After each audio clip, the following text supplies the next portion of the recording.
Bismillahirrahmanirrahim. Alhamdulillahirabbil alamin. Wassalatu wassalamu ala asyrafil anbiya'i wal mursalin sayyidina wa habibina wa maulana Muhammadin wa ala alihi wa sahbihi ajma'in. Asyhadu an la ilaha illallah wahdahu la syarikalah wa asyhadu anna Muhammadan abduhu wa rasuluh. Faqad qala Allah Ta'ala fi kitabihil karim wa huwa asdaqul qailin. A'udzu billahi minasy syaithanir rajim. Bismillahirrahmanirrahim. Yarfa'illahu alladhina amanu minkum walladhina utul ilma darajat wa qala alaihi ssalatu wassalam may yuridillahu bihi khairan yufaqihu fiddin. Hadirin yang dimuliakan oleh Allah Subhanahu wa taala, mari sama-sama kita buka taklim ini pertama kali dengan membaca Bismillahirrahmanirrahim.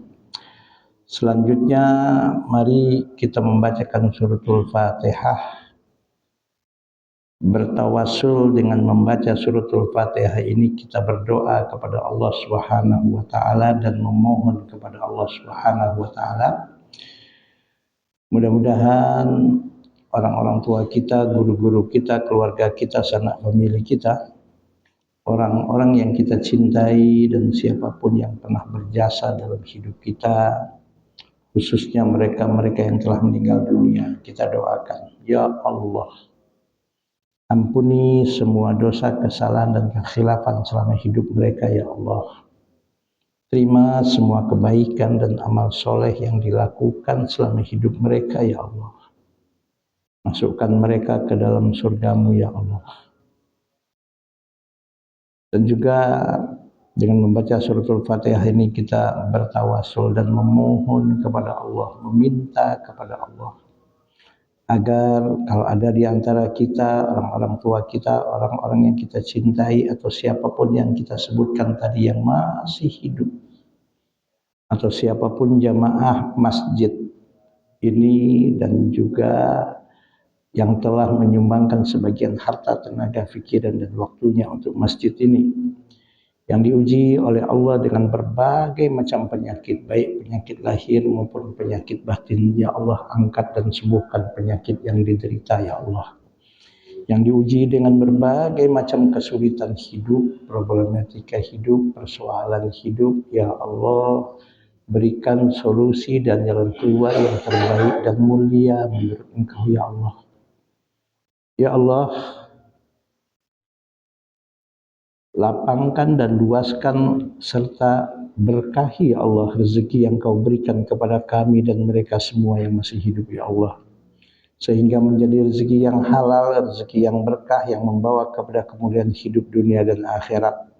Segala persoalan, kesulitan yang kami hadapi dan mereka-mereka semua hadapi, ya Allah, berikan solusi dan jalan keluar yang terbaik dan mulia menurut Engkau, ya Allah. Jadikan anak-anak kami, keturunan kami, anak-anak yang soleh dan solehah, taat beribadah kepadamu, ya Allah, berbakti kepada orang tua mereka, ya Allah, berguna bagi agama, nusa dan bangsa, ya Allah. Ala hadhihi niyah wa ala kulli niyatin sholihah. Al-Fatihah. A'udzu billahi minasyaitonir rajim. Bismillahirrahmanirrahim. Alhamdulillahirabbil alamin arrahmanir rahim maliki yaumiddin. Iyyaka na'budu wa iyyaka nasta'in ihdinas siratal mustaqim. Siratal ladzina an'amta 'alaihim ghairil maghdubi 'alaihim waladdallin. Amin. Hadirin yang dimuliakan oleh Allah, hari ini kita akan sedikit membahas tentang satu hadis, yaitu orang di antara orang yang berbahagia dan yang beruntung nanti di hari kiamat, yaitu orang yang sibuk atau disibukkan dengan aib dan kekurangannya, dan dia tidak sibuk ngurusin aib dan kekurangan orang lain. Yaitu Bismillahirrahmanirrahim. An Anasin radhiyallahu anhu qala Rasulullah sallallahu alaihi wasallam, tuba liman syarralahu aibuhu an uyubin nas, akhrajahul Bazzar bi isnadin hasanin. dari sahabat Rasulullah sallallahu alaihi wasallam yang bernama Anas bin Malik radhiyallahu anhu, beliau berkata, qala Rasulullah sallallahu alaihi wasallam, kata Anas bin Malik, Rasulullah sallallahu alaihi wasallam telah bersabda, tuba, beruntunglah, liman syaghalahu aibuhu, orang-orang yang disibukkan oleh aib dan kekurangannya sendiri, an uyubin nas, dari dia disibukkan oleh aib dan kekurangan orang lain. Nah, usikum wa nafsi wa iyaya bittaqwallah. Hadis ini di dalam kitab yang saya bawa ini, Tawdihul Ahkam min Bulughil Maram, Al-Manawi berkata, hadis ini diriwayatkan oleh Al-Askari dari Anas dan diriwayatkan pula oleh Abu Nuaim dari hadis Al-Husain bin Ali, diriwayatkan pula oleh Al-Bazzar dari hadis Anas.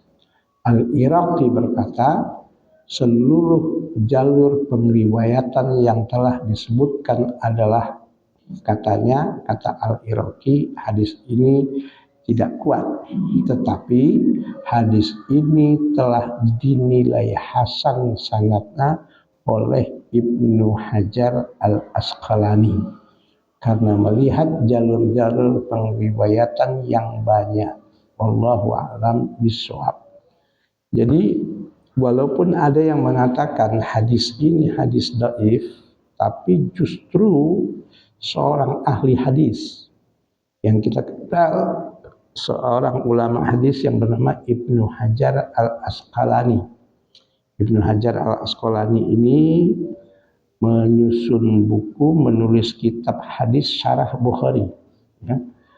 Kitab Bukhari yang sangat fenomenal dalam dunia keilmuan Islam yang ditulis oleh Ibnu Hajar Al-Asqalani ini adalah Fathul Bari Bisyarhi Sahihil Bukhari, nama kitabnya, yaitu Fathul Bari, syarah atau penjelasan secara detail tentang hadis-hadis yang ada dalam Sahih Bukhari.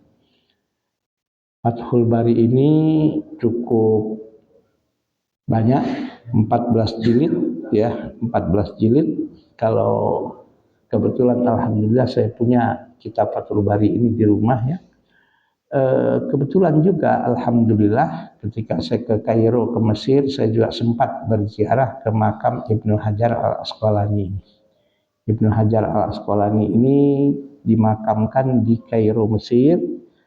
Makam beliau tidak jauh dari makam Imam Syafi'i rahimahullah, dan juga tidak jauh dari makam seorang sahabat yang bernama Abu Dzar Al-Ghifari.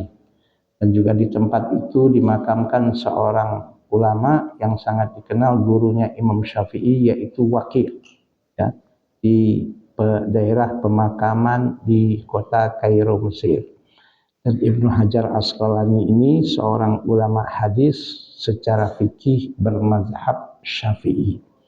Nah, saya nggak akan bicara seperti itu, tapi kata Ibnu Hajar Al-Asqalani, hadis ini adalah hadis hasan, hadis yang baik yang bisa dijadikan sebagai landasan hukum atau sebagai pegangan hidup bagi seorang muslim dalam kehidupannya sehari-hari. Nah, dalam hadis ini yang diriwayatkan oleh Al-Bazzar, ya, kalau kita mau lihat hadis ini dalam kitab Bulughul Maram, hadis ini hadis nomor 1317, ya, hadis nomor 1317. Nah, Anas bin Malik radhiyallahu anhu yang menyatakan bahwa Rasulullah sallallahu alaihi wasallam bersabda, apa sabda Rasul? Tuba. Tuba itu kalau asal artinya adalah nama pohon nanti di surga, istilahnya seperti itu. Di sini dikatakan Tuba adalah nama pohon di surga. Juga dikatakan kehidupan yang baik di akhirat nanti. Ya, ada hadis lain yang Rasulullah mengulang kata-kata tuba liman amanabi liman ro'ani wa amanabi. Dalam hadis lain, beruntunglah, Rasulullah sekali mengatakan, orang yang melihatku dan beriman kepadaku. Tapi dilanjutkan hadis itu tuba sampai 3 kali, beruntung dan beruntung, ya. Liman amanabi walam yaroni, kata Rasul, orang yang tidak melihat bahkan tidak berjumpa dengan aku karena aku sudah wafat, tapi dia tetap beriman denganku. Itu kata Rasulullah Shallallahu Alaihi Wasallam. Saya ngambil kata tubanya. Jadi tuba itu kalau diterjemahkan ke dalam bahasa sehari-hari, sangat beruntunglah orang yang, kata Rasul dalam hadis ini, liman syaghalahu aibuhu an qulubin nas, orang yang disibukkan oleh aib dan kekurangan dirinya sendiri daripada dia ngurusin dan membicarakan aib dan kekurangan orang lain. Usikum wa nafsi wa iyaya bittaqwallah. Nah, hal-hal penting dari hadis ini di dalam kitab Tawdihul Ahkam. Hadis ini memberikan petunjuk yang bijak bagi orang-orang yang menginginkan perjumpaan dengan Allah, yang dengan memutuskan segala aral melintang hingga mereka dapat tiba dengan selamat ke tempat yang mereka tuju. Di antara cara-cara itu adalah, pertama, senantiasa menyibukkan diri dengan aib yang ada pada diri sendiri. Karena orang-orang seperti ini diharapkan agar ia dapat berlepas diri dari segala macam dosa dan maksiat, hingga ia dapat menjadi orang-orang yang insya Allah bersih dari segala kotoran dosa yang ia perbuat. Yang kedua, di sini dikatakan siapa yang telah berlepas diri dari dosa, insya Allah, maka sungguh ia telah berhias diri dengan akhlak-akhlak mulia, yang mana puncak dari akhlak-akhlak itu adalah taat kepada Allah dan mengerjakan segala macam amal yang dapat memperbaiki dan membangunkan akhlaknya. Ketiga, dengan perjuangan yang seorang lakukan untuk berlepas diri dari segala macam dosa dan menghiasi dirinya dengan akhlak-akhlak yang mulia, dengan itu berarti ia telah menggunakan waktunya untuk memperbaiki diri, hingga ia pun akan selamat dari perbuatan mencari-cari kesalahan orang. Kedua, seorang yang telah menempuh jalan mulia ini, maka ia berhak untuk mendapat balasan yang dijanjikan di dalam hadis berupa tuba atau keberuntungan, yang mana ulama menafsirkan dengan dua pengertian. Tuba, sebuah pohon di dalam surga yang akan menaungi seseorang selama 100 tahun perjalanan. Kedua, tuba itu artinya derajat yang tinggi di dalam surga. Nah, ini di dalam kitab ini. Nah, pertanyaannya adalah, kenapa orang yang sibuk ngurusin aib dan kekurangannya, ya, daripada dia sibuk ngurusin dan aib kekurangan orang lain, itu orang yang sibuk mengurus introspeksi aib dan kekurangan dirinya itu, insya Allah orang itu akan beruntung. Kenapa? Karena otomatis dia akan menjadi orang yang, ya, selalu bermuhasabah, selalu introspeksi diri, selalu melihat apa kekurangannya. Dan siapapun manusia tidak ada yang suci. Siapapun manusia tidak ada yang tidak pernah berbuat kesalahan. Siapapun manusia tidak ada yang tidak pernah berbuat dosa, sengaja atau tidak. Tak ada. Kita ini masih dihargai dan dihormati oleh orang lain. Kenapa? Kenapa orang menghargai dan menghormati kita? Karena orang-orang itu tidak tahu aib dan kekurangan kita. Coba kalau Allah bukakan aib dan kekurangan kita di hadapan orang banyak. Udah, sumpah serapah itu datang ya kan Pak ya? Orang sana ngatain kita, di sana ngatain kita, di situ ngatain kita. Kalau ngatain kita mungkin pakai tulisan aja masih mending di depan muka kita. Orang kalau sudah dibukakan aibnya oleh Allah Subhanahu wa taala, bagaimanapun dia menutupi aibnya. Ya. Bagaimanapun dia menutupi kekurangan dirinya, tapi kalau sudah Allah bukakan, kalau sudah kekuasaan Allah, kalau bahasa sekarang, kalau sudah tangan Allah yang bermain, tidak akan ada siapapun orang bisa menutupi aib tersebut. Dan ini sudah kita lihat. Orang kaya bagaimanapun, mungkin maaf, setinggi apapun pangkat dan jabatannya dia ketika berkuasa. Ya paling orang menghargai dan menghormati, tidak berani kepadanya ketika dia masih berkuasa, Pak. Tapi ketika kekuasaan itu sudah tidak ada di tangannya, ya orang yang tadi nggak berani jadi berani ya Pak ya. Orang tadinya yang takut akan hilang takutnya. Kenapa? Bisa jadi dia tidak mau ya mengeluarkan kata-kata bahkan sumpah serapah kepadanya karena mungkin dia masih berkuasa.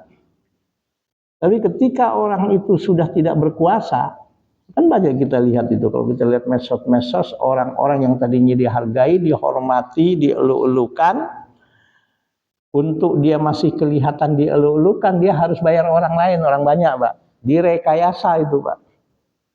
Ya, kalau dia punya duit, kalau nggak punya duit, ya, akhirnya dia dijadikan sebagai bancakan orang-orang yang nyari duit dengan cara seperti itu.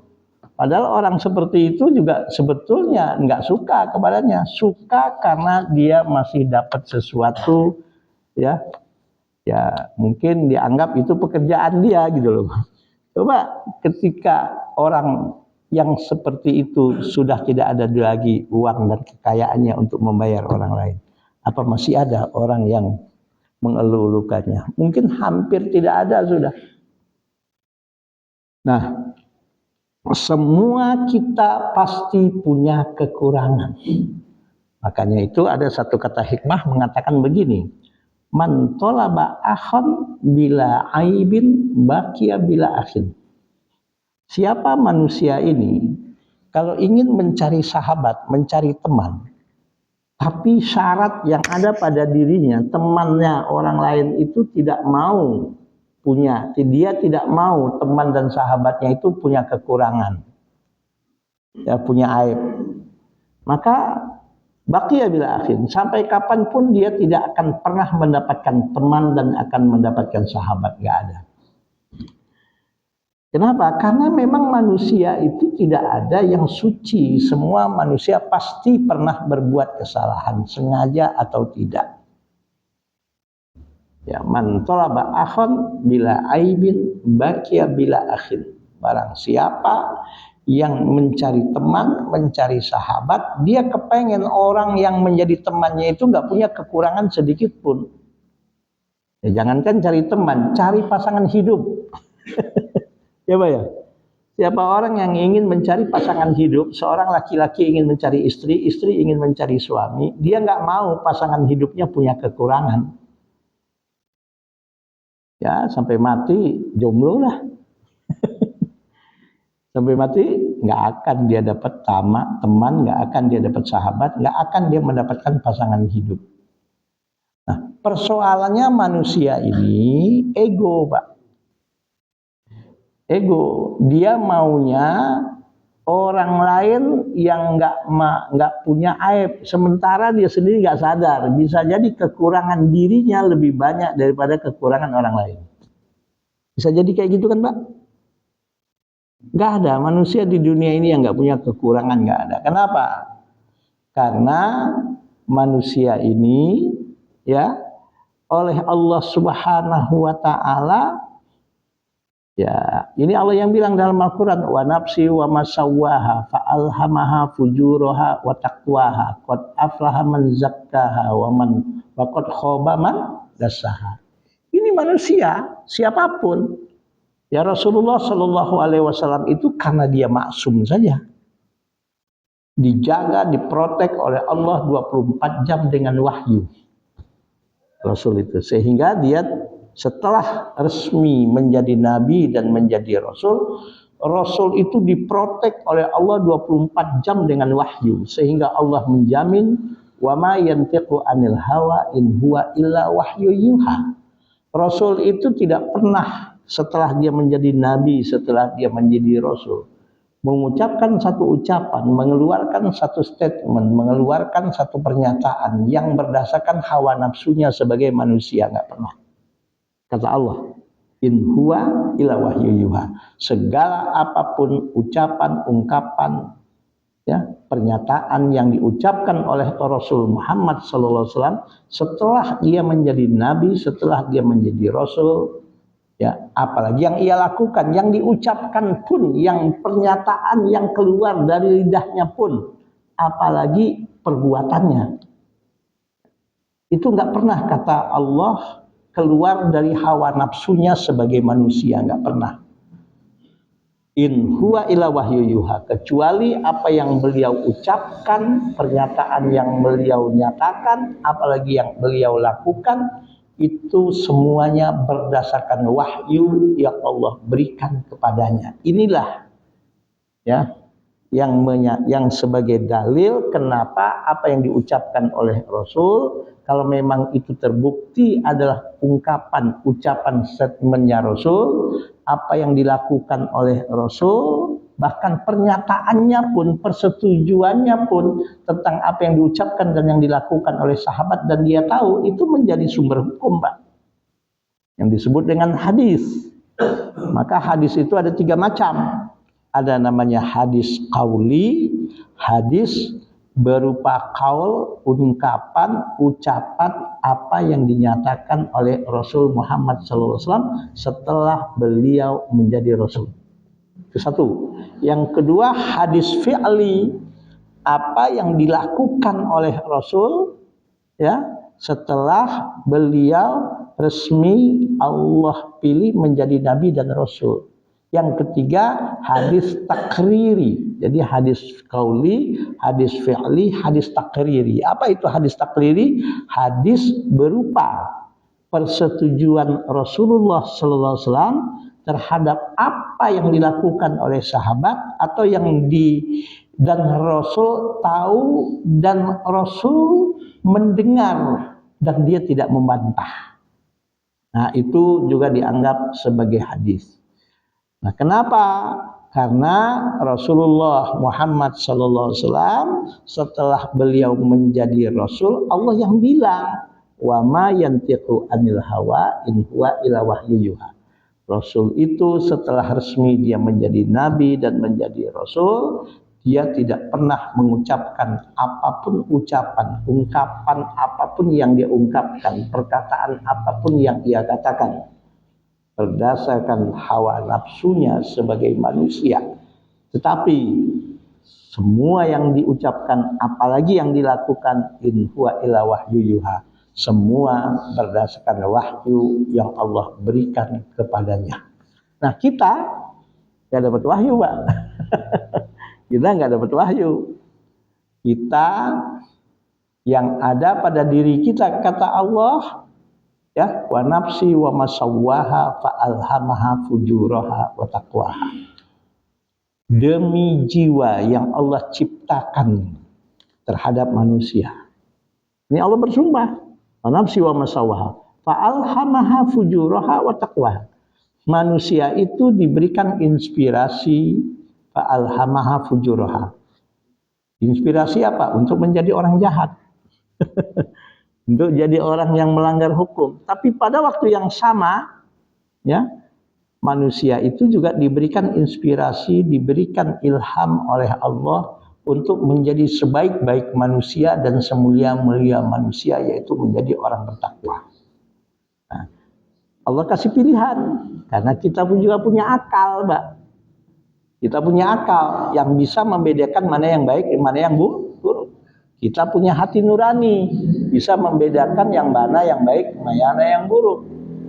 Nah, Allah kasih pilihan. Qad aflaha man zakkaha wa qad khaba man dassaha. Kalau Anda ingin sukses, beruntung, bahkan dunia akhirat, gampang kata Allah. Apa? Bersihkan dan sucikan jiwamu itu. Hatimu itu bersihkan. Bersihkan dari apa? Ya dari penyakit-penyakitnya. Tapi kalau engkau kotori jiwamu itu dengan berbagai macam penyakitnya, ya sudah, resiko sendiri.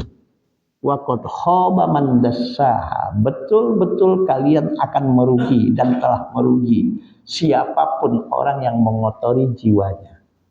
Makanya itu Rasul katakan, ala inna fil jasadi mudghah idza saluhat saluhal jasadu kulluhu wa idza fasadat fasadal jasadu kulluhu ala wahyal qalb. Dalam setiap diri manusia, siapapun manusia itu, ini hadis sahih Bukhari Muslim ya. Kata Rasul, siapapun manusia, apapun jabatannya manusia itu, bangsa apapun dia, suku apapun dia, bagaimanapun status sosial manusia itu, semua manusia sama, yaitu di dalam tubuhnya itu ala inna fil jasadi mudghah, ada gumpalan darah. Nah, gumpalan darah ini kata Rasul, iza soluhat, baik dan positif dan tidak kotor, soluhal jasadu kulluhu. Tubuhnya dan segala yang terpancar dari tubuhnya itu, pikirannya, ucapannya, bahkan kelakuannya itu, kalau gumpalan darah itu baik dan positif, soleh, soluhal jasadu kulluhu. Jasadnya, tubuhnya, dan yang dilakukannya dari ujung rambut ke ujung kaki itu insya Allah satu hal yang baik dan positif. Tapi apabila kotor, ya sudah, rusak dengan penyakit-penyakitnya, ya sudah, fasadal jasadu kulluhu. Tubuhnya dan segala yang keluar dari tubuhnya itu, pikirannya, ucapannya, apalagi kelakuannya pun akan menjadi kotor dan akan menjadi negatif. Apa itu yang menentukan? Ala wahyal qalbu. Itulah yang disebut dengan al-qalbu, hati. Makanya itu, supaya hati itu tidak kotor, di situ Allah letakkan iman. Oke, Pak ya? Di hati itu Allah letakkan iman. Kenapa?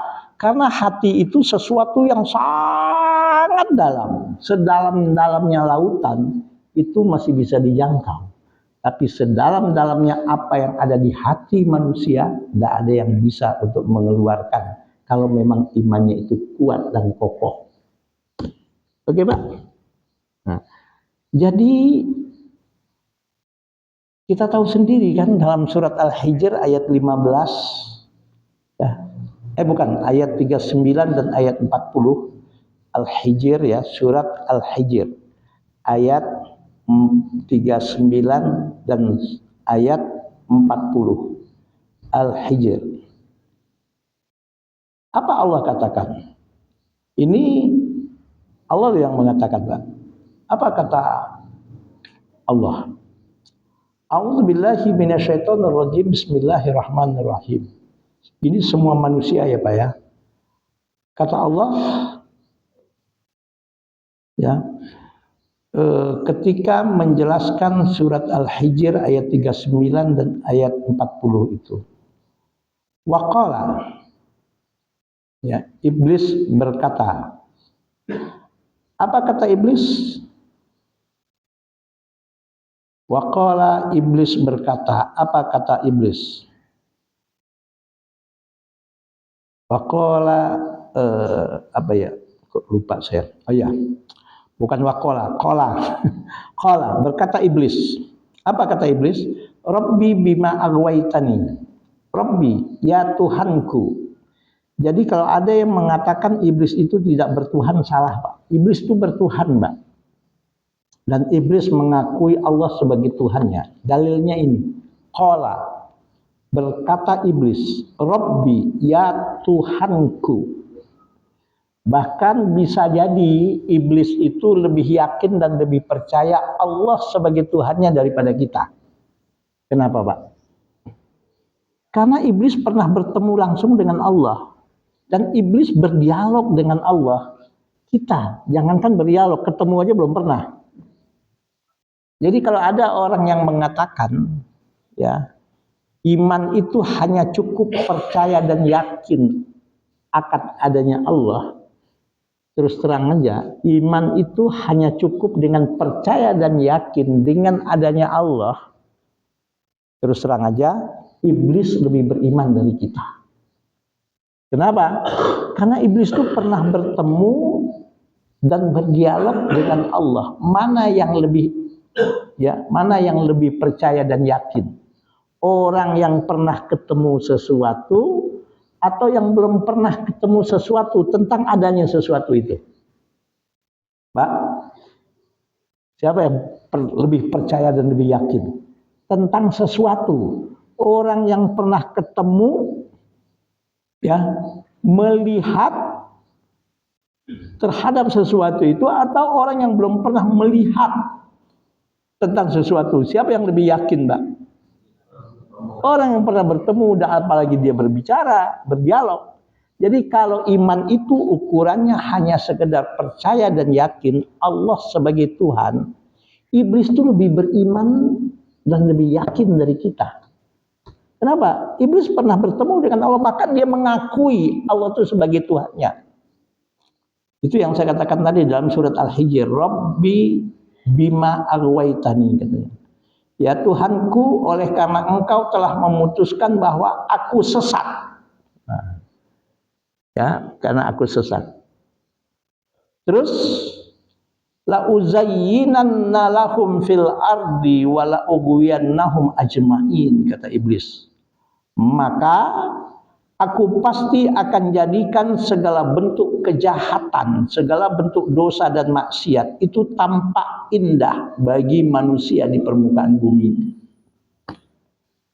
Makanya dulu itu ada Oma Irama membuat syair dalam lagunya, kenapa kok yang haram itu yang enak-enak gitu loh. Kenapa kok yang dilarang itu yang asik-asik gitu loh. Nah, ini kerjaannya iblis.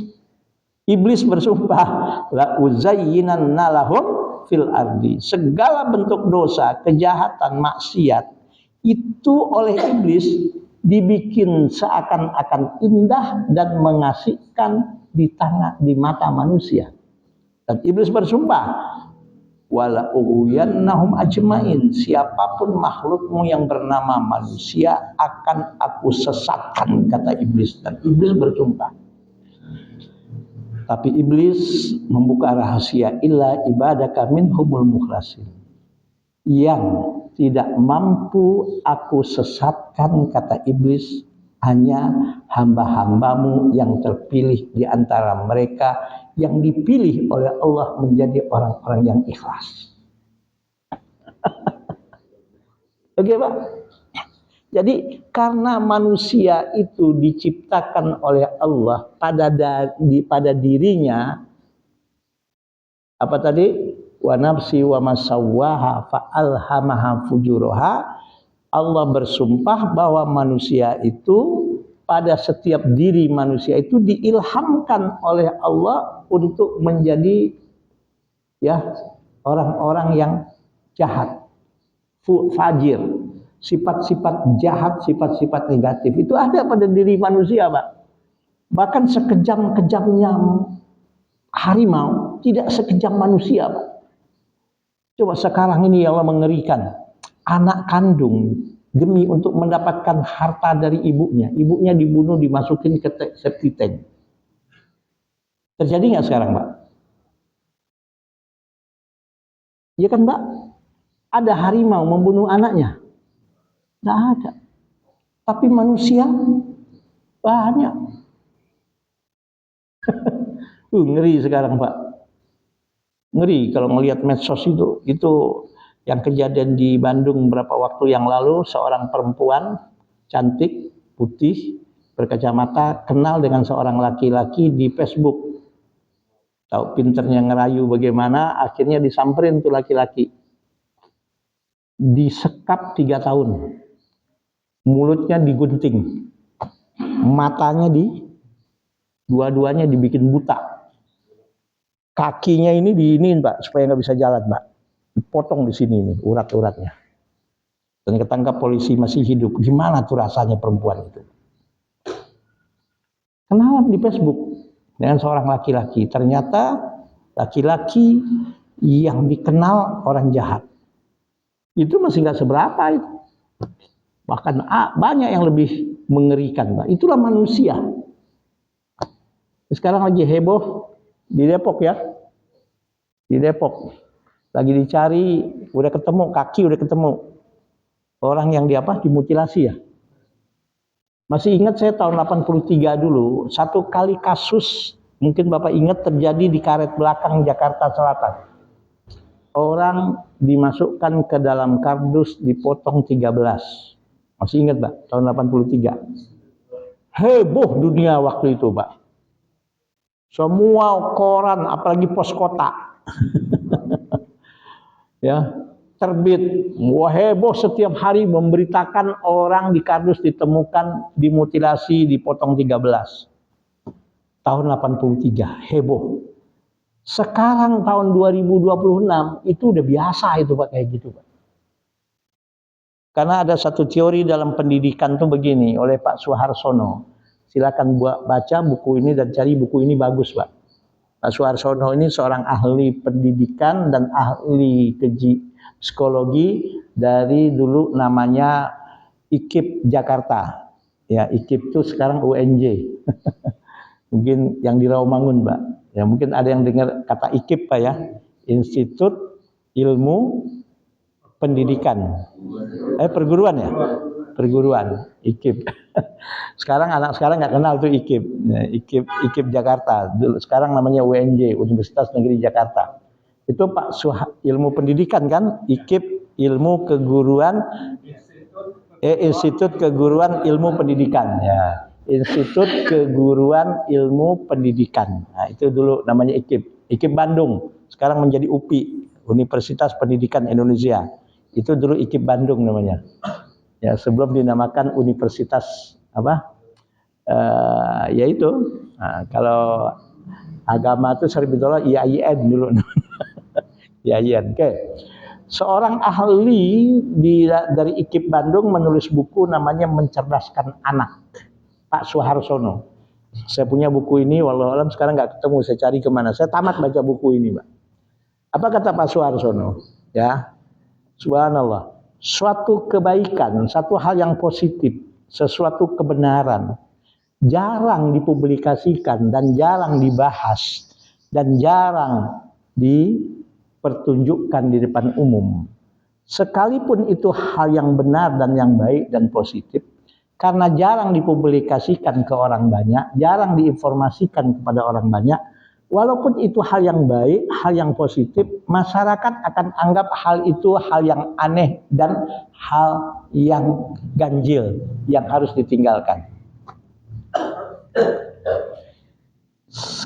Sebaliknya, suatu kemungkaran, satu dosa, maksiat dan kezaliman, ya, kata beliau, ini teorinya begitu, tapi bahasanya nggak seperti itu. Saya udah lupa kata-katanya apa. Tapi dia bilang, satu hal yang negatif, dosa, maksiat, kemungkaran, kezaliman, walaupun itu hal yang negatif, walaupun hal yang tidak bermanfaat, walaupun itu satu dosa, maksiat, dan kemungkaran, kalau sering dipertontonkan di masyarakat, apalagi diperbincangkan di masyarakat, apalagi dilakukan di tengah-tengah orang banyak, walaupun itu satu hal yang negatif, dosa, maksiat, kemungkaran, kezaliman, maka masyarakat akan anggap hal itu hal yang wajar. Saya kasih contoh, ini kerjaannya orang-orang sekuler, Pak. Oh, politik itu kotor. Politik itu kotor. Mana politik yang bersih? Nggak ada, katanya. Maka wajar orang curang berbuat kotor dalam politik. Namanya juga politik. Nggak berani berbuat kotor, jangan berpolitik. Politik itu memang kotor. Satu. Oh, mana sih bisnis yang jujur? Nggak ada. Setiap bisnis itu pasti ada curangnya. Pasti dalam setiap namanya juga bisnis ada perbuatan kotornya. Nggak berani berbuat kotor, nggak berani berbuat curang, nggak berani berbuat sesuatu yang haram, jangan berbisnis. Yang namanya bisnis mana sih yang bersih-bersih amat tuh nggak ada. Apalagi hari gini, jangankan yang haram aja susah. Ini dicuci otak kita, Pak. Islam memandang nggak seperti itu. Islam memandang ya politik itu bersih, Pak. Bisnis itu suatu harus hal yang bersih. Politik itu satu hal yang tidak boleh melanggar hukum dalam Islam. Kenapa? Sebab dalam Islam semua yang dilakukan oleh seorang mukmin dari dia bangun tidur sampai tidur kembali, bahkan sampai dia mati, bahkan setelah mati pun itu ada etika dan ada aturannya dalam Islam. Orang Islam sudah meninggal pun ada aturan yang harus dilakukan dalam memperlakukan mayit seorang muslim yang sudah meninggal itu. Diapakan? Dimandikan, diapakan? Dikafankan, diapakan? Disolatkan, diapakan? Dimakamkan. Udah dikuburin pun masih ada ajaran Islam yang masih bermanfaat untuk mayit itu. Diapakan? Didoakan. Itulah Islam. Maka kalau ada yang bilang, oh ini urusan politik, jangan bawa-bawa agama ke dalam urusan politik, jangan bawa-bawa iman ke dalam urusan politik, karena agama itu hal yang sakral, iman itu sesuatu hal yang bersih. Jangan campur adukan yang kotor dengan yang bersih. Astagfirullahaladzim. Oh ini urusan bisnis, ini urusan dagang. Yang namanya dalam bisnis, yang namanya dalam dagang tuh biasa-biasa aja. Kalau orang berbuat curang, berbuat kotor, lumrah. Kan ini yang terjadi, Pak. Dalam Islam, jangankan urusan bisnis yang berinteraksi dengan konsumen, jangankan urusan politik yang ngurusin negara dan ngurusin rakyat yang banyak. Urusan pribadi aja ada etikanya, ada aturannya, maka impossible kalau ada ajaran ya katanya itu ajaran Islam dan tidak bertentangan dengan ajaran Islam, kalau orang berbuat kotor dalam politik, nauzubillah min dzalik, enggak ada itu, Pak. Dalam Islam berpolitik itu jadikan sarana beribadah kepada Allah, berbisnis itu jadikan sarana ibadah kepada Allah. Maka dalam Islam ada namanya fikih siasah, fikih politik, dan buku yang menulis tentang fikih siasah ini banyak sekali. Kalau sekarang terakhir yang agak fenomenal itu yang ditulis oleh Yusuf Al-Qaradawi, namanya Fiqhud Daulah, fikih negara. Ibnu Taimiyah juga pernah menulis buku tentang fikih politik yang disebut As-Siyasah Asy-Syar'iyyah, politik yang sesuai dengan syariat. Ya, bahkan ada Ibnu Rajab Al-Hambali dan juga Al-Mawardi. Kalau Ibnu Rajab itu mazhab Hambali dan siapa namanya Al-Mawardi itu seorang ulama mazhab Syafi'i, menulis buku namanya sama bukunya, Al-Ahkam As-Sultaniyah, hukum-hukum tentang kekuasaan. Banyak sekali, Pak, buku tentang politik itu banyak sekali. Dalam Islam politik itu harus dijadikan sebagai sarana untuk beribadah kepada Allah, pengabdian diri kita kepada Allah. Bisnis pun harus dijadikan sebagai aspek ibadah kita kepada Allah, pengabdian hidup kita kepada Allah. Maka ada fikih tentang fikih muamalah namanya. Fikih muamalah. Kebetulan saya juga termasuk ya sekarang ini mengajar ya fikih muamalah itu, Pak. Banyak sekali dalam fikih muamalah, tentang apa yang enggak ada, tentang asuransi itu ada, tentang apa yang enggak ada, tentang simpan pinjam, macam-macam dalam fikih muamalah dalam Islam itu jelas, ayatnya jelas, hadisnya jelas. Kalau politik itu adalah kotor, kalau urusan bisnis itu adalah kotor, maaf, tutup aja semua fakultas-fakultas ilmu politik dan fakultas-fakultas ilmu bisnis itu. Tutup dan buyarkan. Kenapa? Karena kalau politik itu kotor, bisnis itu kotor, berarti sudah pasti mengajarkan semua mahasiswa yang kuliah di fakultas ilmu politik, yang kuliah di fakultas yang di situ ada ilmu bisnis, untuk menjadi orang kotor dan menjadi orang jahat. Buat apa ada fakultas yang seperti itu? Politik itu bersih, bisnis itu bersih, bahkan sarana beribadah kepada Allah Subhanahu wa taala. Yang kotor bukan bisnisnya, yang kotor bukan politiknya, tapi pelaku-pelaku politik dan pelaku-pelaku bisnisnya. Nah, oleh tadi itu Pak Soehartoyo bilang, kalau kemungkaran, kezaliman sudah dibiasakan, dipublikasikan, dibikin image-image dan pemahaman-pemahaman masyarakat untuk membiasakan, bahkan dipertontonkan kezaliman itu, maka walaupun itu hal yang zalim, hal yang negatif, hal yang merusak, dianggap wajar oleh masyarakat. Oke, Pak? Jelas, Pak? Nah, semua manusia pasti punya salah, nggak ada yang nggak punya salah. Nah, kita pasti pernah punya kesalahan, pasti pernah punya yang disebut dengan aib, baik sengaja maupun tidak. Nah, ada pertanyaan, bagaimana tuh ustadz-ustadz, para kiai itu, para romo itu kerjaannya adalah nasihatin orang katanya, termasuk dalam pengajian sekarang. Ya, gimana Pak? Ya, kalau dalam pengajian itu kita membahas mana ajaran-ajaran Islam yang benar atau tidak, kan gitu loh Pak ya. Kalau nggak diberitahu, kapan masyarakat ini akan tahu? Kalau nggak dicerdaskan, masyarakat ini kapan akan cerdas? Betul kan Pak? Nah, yuk sama-sama kalau kita tahu bahwa itu negatif, yuk sama-sama kalau kita tahu bahwa itu nggak benar, kita tinggalkan gitu loh Pak. Yuk kalau kita tahu bahwa itu hal yang baik dan positif dan membangun, yuk itu yang kita lakukan. Bisa, insya Allah bisa. Karena lebih berat melakukan perintah daripada meninggalkan larangan, Pak. Ayo sekarang saya tanya, jangankan hal yang makruh, hal yang haram pun itu sebetulnya meninggalkan yang dilarang itu lebih mudah daripada melakukan perintah. Hanya persoalannya nih ego yang lagi didepankan. Persoalannya nih apa? Nih hawa nafsu yang kita kedepankan dalam hidup ini. Yang kata iblis tadi itu Pak, semua manusia oleh iblis akan diganggu dan akan disesatkan oleh iblis. Itu kerjaan iblis itu. Nah, kalau kita sibuk ngurusin aib orang saja, tidak pernah ngurusin aib dan kekurangan kita, maka terjadilah satu pepatah. Kalau sekarang sudah nggak ada lagi ya Pak ya, peribahasa itu kayaknya udah nggak ada ya sekarang ya, hilang Pak, karena banyak anak kurang ajar sekarang ini. Dulu kita belajar ya peribahasa, masih ingat nggak Pak?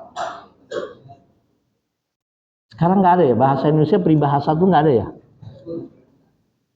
Ayo yang guru bahasa Indonesia ada nggak nih, peribahasa ada nggak? Dulu Pak Homsin tuh banyak sekali peribahasa dihafal gitu. Ya Pak Homsin ya? Banyak nggak Pak? Sekarang nggak ada itu Pak peribahasa itu. Tapi ada juga peribahasa yang harus dikritisi, ada juga. Contoh nih peribahasa yang harus dikritisi. Ya, maksud hati memuluk gunung, apa daya tangan tak sampai, itu goblok namanya. Ya kan Pak? Ya maksud hati memeluk gunung, apa daya tangan tak sampai. Udah tahu tangannya kecil nggak sampai mau meluk gunung, goblok itu namanya. Jadi harus dirubah itu. Apa itu? Maksud hati memeluk gunung, apa daya tangan tak sampai. Dirubah dengan maksud hati memeluk gunung. Yuk kita peluk rame-rame, pasti bisa. Nah, gitu. Ya Pak ya. Biar lambat asal selamat. Ya ketinggalan. Sekarang itu sambil menyelam minum air, ya kembung dah, mati bisa. Mending kalau airnya bagus, bekas orang pada kencing semua, gimana diminum penyakit. Jadi biar lambat asal selamat, ya ketinggalan terus Pak. Sekarang itu biar cepat asal selamat. Harus cepat tapi selamat. Kayak gitu sekarang ya Pak ya. Ya, ya itulah biar lambat asal selamat, alon-alon asal kelakon. Oke Pak. Ya, jadi ada satu pepatah mengatakan itu. Apa pepatahnya? Misalnya, tak ada gading yang tak retak. Iya, memang. Tak ada gading yang tak retak. Nah itu bagus itu Pak. Artinya nggak ada manusia yang tidak punya kekurangan. Ya, ada sih pepatah-pepatah bahasa itu yang bagus-bagus tuh bagus peribahasa. Ya, tapi ada juga yang perlu dikritisi kan. Jadi nggak ada manusia yang nggak punya kekurangan tuh nggak ada Pak. Nggak ada. Semua kita pasti punya kekurangan, punya aib. Yuk kita menjadi manusia yang sibuk terhadap aib dan kekurangan kita. Sehingga kita ini ya sibuk untuk introspeksi diri, sibuk untuk berbenah, sibuk, oh ternyata dosa saya banyak. Apalagi umur saya udah sekian. Halo, yang umurnya udah sekian, berapa tahun Pak sekiannya Pak? Sekiannya berapa tahun? Ya Allah. Ya Allah. Kemarin saya dengar berita Pak, ada orang umur 40 udah meninggal Pak. 40 udah meninggal. Bapak udah berapa umur Pak? Ya, jadi gak ada manusia yang gak punya aib itu gak ada. Bahkan tadi yang saya katakan man tolaba akhon bila aibin bakia bila akhin. Orang yang mencari sahabat, mencari teman, mencari tetangga, dia gak mau itu aib kekurangan yang ada pada tetangganya, gak bakal dia ketemu teman, gak bakal dia punya sahabat. Siapa orang yang mencari pasangan hidup, dia maunya pasangan hidup tuh sempurna, gak ada aibnya, gak ada kekurangannya. Itu sampai mati dia nggak akan dapat pasangan hidup. Ya Pak Konsil, istrinya ada kekurangan nggak? Banyak kelebihannya sih. Ya, jawabannya diplomatis loh. Banyak kelebihannya. Karena kelebihannya itu banyak kekurangan. Oh gitu. Ya kan? Betul nggak Pak? Kita ini menurut pasangan kita banyak kelebihan kita, tapi pada waktu yang sama kita juga banyak kekurangan. Kita harus sadar, Pak. Nah, kata Allah ya tadi wa nafsi wa masawwaha, Allah menciptakan manusia ini apa? Fa'alhamaha fujuraha. Allah inspirasikan kepada manusia untuk berbuat kejelekan. Tapi pada waktu yang sama ya pada waktu yang sama wa nafsi wa masawwaha fa'alhama fujuraha wa taqwaha. Allah juga berikan ilham kepada manusia untuk menjadi manusia terbaik dan makhluk yang paling mulia di hadapannya. Nah, Allah kasih pilihan karena kita punya hati nurani. Allah kasih pilihan karena kita punya akal. Apa itu? Qad aflaha man zakkaha. Kalau Anda ingin sukses, ingin beruntung, ya sudah bersihkan hatimu itu. Karena hati itu adalah pangkal segala kejahatan dan pangkal segala kebaikan. Kalau hati kita bersih, insya Allah yang keluar dari otak kita, dari mulut kita, dari yang kita lakukan semua yang baik-baik, yang positif-positif. Tapi kalau hati ini kotor dengan penyakit-penyakitnya, maka yang keluar dari otak kita, dari mulut kita, dari segala apa yang kita lakukan yang jahat-jahat, yang negatif-negatif. Maka kalau kita bersihkan hati kita, insya Allah kita akan menjadi manusia yang termulia di hadapan Allah. Bukan aja di hadapan manusia. Oke Pak ya. Nah, jadi ada yang bertanya, jadi bagaimana itu pengajian-pengajian taklim-taklim itu yang selalu ngebahas yang di dalamnya ya, selalu membahas tentang penyakit-penyakit hati. Ya bagus. Karena kita nggak akan tahu bahwa itu salah kalau tidak diberitahu. Apalagi dasarnya bahwa itu nggak benar dikasih tahu, ini ayatnya loh, ini hadisnya. Ya baguslah. Jangan mengatakan kok Ustadz kerjaannya cuma membahas negatif-negatif katanya. Ya itu juga perlu Pak. Kita juga harus tahu. Betul kan Pak? Karena makanya itu Agim bilang apa? Jagalah hati, jangan kau kotori. Jagalah hati, cahaya ilahi. Nur ilahi, cahaya ilahi akan masuk ke hati kita kalau hati kita ini bersih dari segala yang kotor-kotor itu. Jagalah hati, jangan kau nodai. Jagalah hati, lentera hidup ini. Jaga hati kita ini dari yang kotor-kotor. Insya Allah, kalau hati kita jaga dari yang kotor-kotor, yang negatif, kita akan mendapatkan lentera lampu yang selalu menerangi hidup kita. Oke Pak ya. Nah, mudah-mudahan kita ini menjadi manusia-manusia yang senantiasa introspeksi diri, yang senantiasa mau melihat aib dan kekurangan kita, dan mudah-mudahan kita bukan manusia yang mengedepankan ego kita saja, ya. Yang mengedepankan ego kita aja, yang salah kayaknya orang lain. Kalau bahasa sekarang itu manusia toksit. Sekarang ada istilahnya manusia toksit. Saya kebetulan punya teman, dia menulis disertasi S3 di PT IKI, ya. Ringkasan disertasinya dikasih ke saya. Jadi judul disertasinya itu tentang manusia-manusia toksit. Ya, ada disertasi S3 Pak, yang berdasarkan Al-Quran dan hadis oleh teman saya. Ya, doktor subhanallah. Dia menulis satu disertasi dahsyat sekali, ya, tentang manusia-manusia toksit. Jadilah kita manusia-manusia yang selalu introspeksi diri, manusia-manusia yang senantiasa bermuhasabah, manusia-manusia yang senantiasa, ya, kita nggak tahu nih kapan, di mana kematian kita, sehingga ketika kita menghadap kepada Allah, betul-betul urusan kita dengan Allah sudah beres, bahkan urusan kita dengan sesama juga insya Allah sudah beres.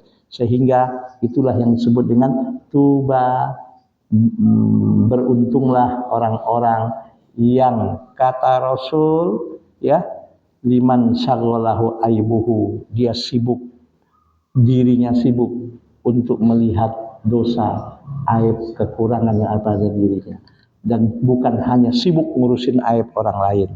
Mudah-mudahan kita termasuk orang yang seperti ini, dan mudah-mudahan kita senantiasa mendapatkan ridho, rahmat, dan bimbingan dari Allah Subhanahu wa Ta'ala.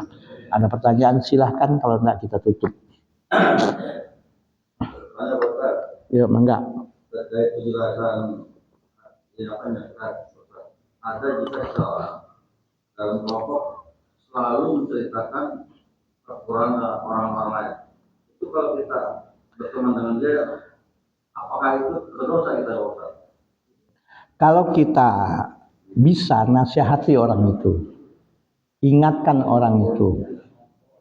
Kalau kita bisa, kita nasihati dia, kita ingatkan dia, ya Pak ya.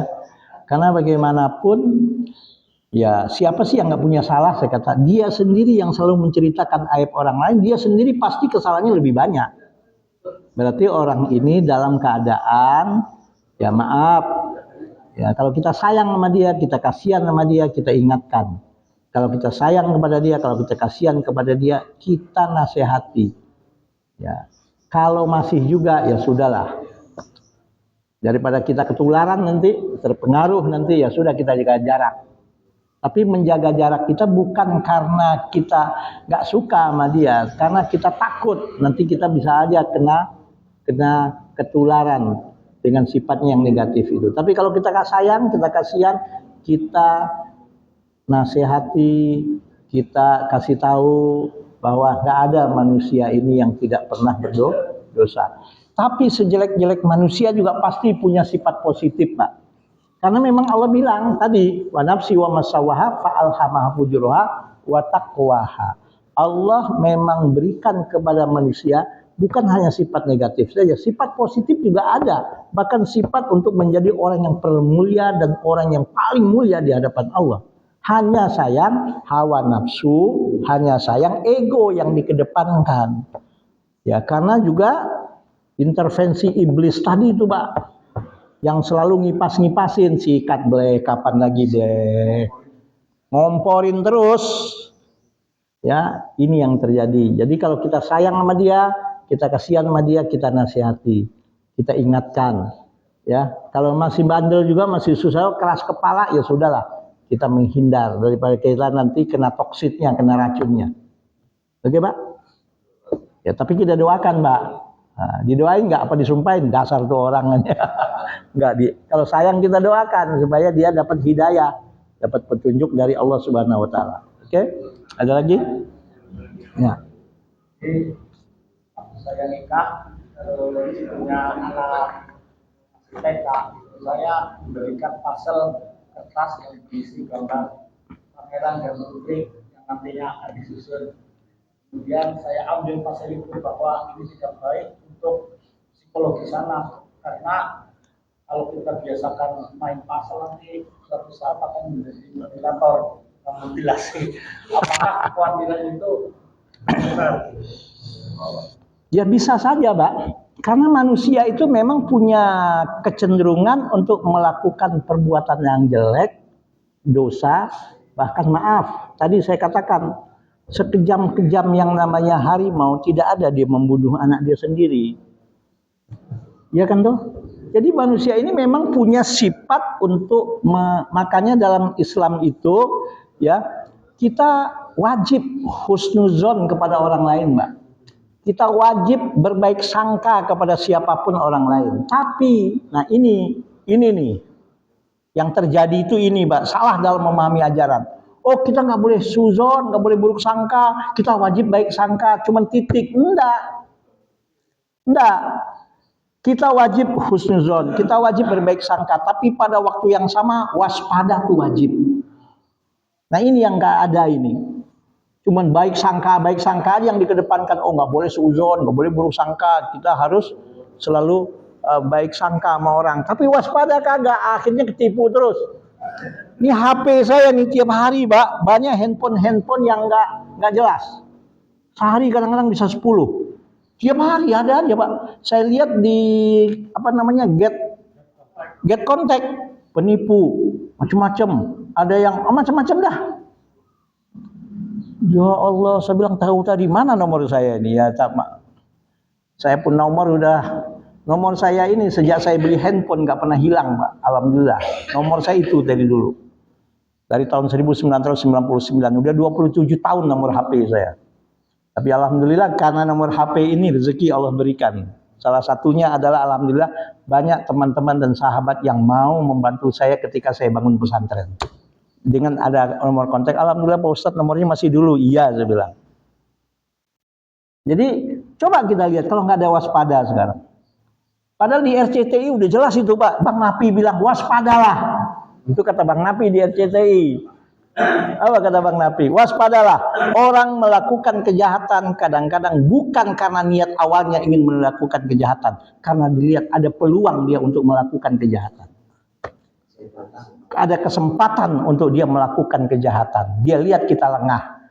Maka jangan hanya doktrin, jangan hanya diajarkan orang atau anak untuk harus husnuzon saja. Betul, kita harus selalu husnuzon. Betul bahwa kita harus selalu berbaik sangka. Tapi imbangkan dengan selalu waspada. Karena apa? Manusia punya potensi diberikan sifat untuk menjadi orang baik dan menjadi orang tidak baik. Kan kita nggak tahu. Maka disitulah perlunya iman. Maka iman kenapa letaknya di hati? Supaya tidak bisa diapapan pun dan dikeluarkan pun. Kalau memang iman itu sudah tertanam. Jadi ya kalau untuk begini, Pak, dalam konsep Islam itu ada satu sumber hukum namanya sadduz zari'ah, tindakan preventif. Ya, Pak ya. Sadduz zari'ah itu salah satu sumber hukum dalam Islam. Apa itu sadduz zari'ah? Tindakan preventif sedini mungkin dilakukan protek, dilakukan antisipasi. Jika diyakini atau ada indikasi yang kuat, kalau ini dilepas, ini dibiarkan, akan terjadi hal yang negatif. Maka di situ perlu dilakukan apa yang disebut dengan sadduz zari'ah, tindakan preventif, jaga-jaga, jangan sampai terlepas, jangan sampai perbuatan itu akan yang negatif itu akan terjadi. Oke, Pak? Oke, Pak, jelas ya? Oke. Cukup ya. Mudah-mudahan apa yang kita bahas menjadi ilmu yang bermanfaat. Mudah-mudahan ridho, rahmat dan keberkahan dari Allah senantiasa dilimpahkan oleh Allah dalam kehidupan kita. Subhanakallahumma wa bihamdika asyhadu an la ilaha illa anta astaghfiruka wa atubu ilaik. Wallahul muwaffiq ila aqwamit thoriq. Assalamualaikum warahmatullahi wabarakatuh.